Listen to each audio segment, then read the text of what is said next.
We should probably have you talk very briefly, although there's a lot going on, about significance of Hezbollah's uh, attacks against the Israeli military infrastructure in the north of occupied Palestine, and kind of, you mentioned a little bit at the beginning about what's happening in the West Bank, but also regionally. I mean, Yemeni forces are getting involved.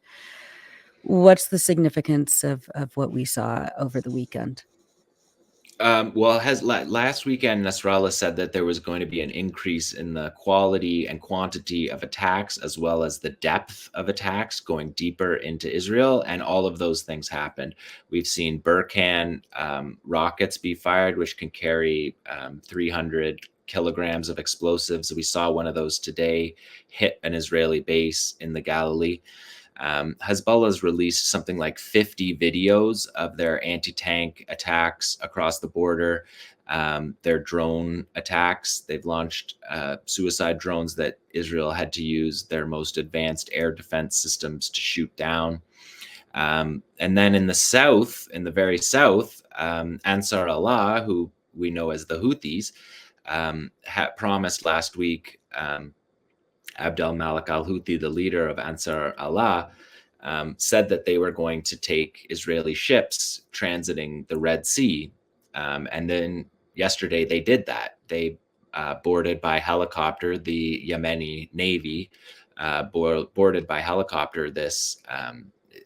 It's unclear the provenance of the ship at this point, because we know that ships fly flags of convenience all the time.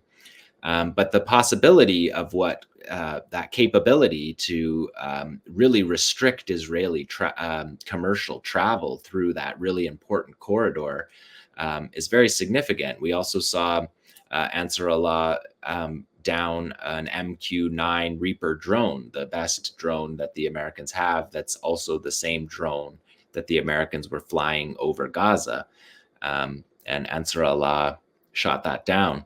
So they're very much involved in this war from the south as well. And they're not like, we see pictures of Ansar Allah fighters like in sandals or bare feet. They're kind of like guerrilla heroes fighting that way. But they also control the army now in the state. So they have a full fully armed army. They're not guerrillas.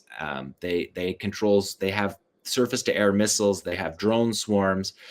We've seen them attack Saudi Arabia with drone swarms and go through Saudi air defenses and hit Saudi oil installations.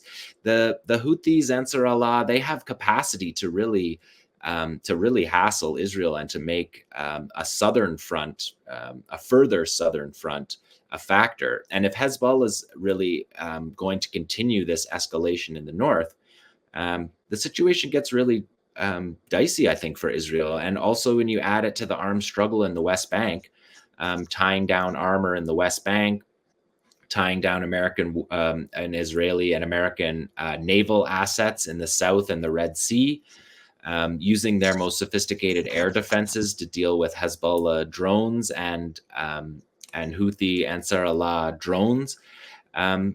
This kind of harassment and escalation for Israel is something that really challenges their ability to act like they have all the time in the world for this operation, that they have months and months where their shipping lanes are blocked, where their airports are closed down, where their people are living in bomb shelters constantly, where 360,000 of their workers are in reserve armies massacring civilians in Gaza.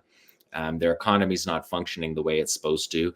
They have more than 100 evacuated villages and towns and cities in the north and the south. So those places aren't generating any GDP for their country. And they have to be paid by the state to live in these evacuation hotels. So Ansar Allah, Hezbollah, the uprising in the West Bank, those are all three significant fronts. The Americans getting hit in Iraq and Syria that we saw, the Americans admitted 50 attacks just the other day. This is a multi-front war besides the defense of Gaza that Palestinian resistance has really shown just remarkable courage and efficacy using indigenous-made weapons to confront the Israelis' most expensive armor. Yeah. And if I'll just add one quick thing, Nora, is that the images that are circulating this morning that are apparently of this Israeli military base in the north near the border with Lebanon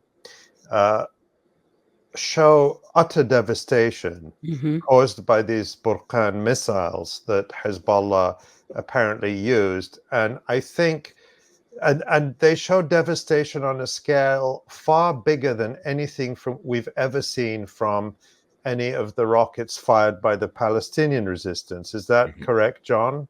Yeah, the Palestinians have a warhead that could be comparable to that, but they not haven't in really numbers. But not in numbers. So my point here is that those images will certainly be concentrating minds in Israel about if these missiles were not hitting military bases, but hitting, say, industrial facilities or infrastructure or even towns and cities. Thanks for watching this video. Please subscribe to our YouTube channel, hit like, leave a comment. These engagements help us with the YouTube algorithm, and it helps us to get around Silicon Valley censorship as much as possible. It does make a difference. You can also support our journalism by going to electronicintifada.net and clicking on donate now. Thank you.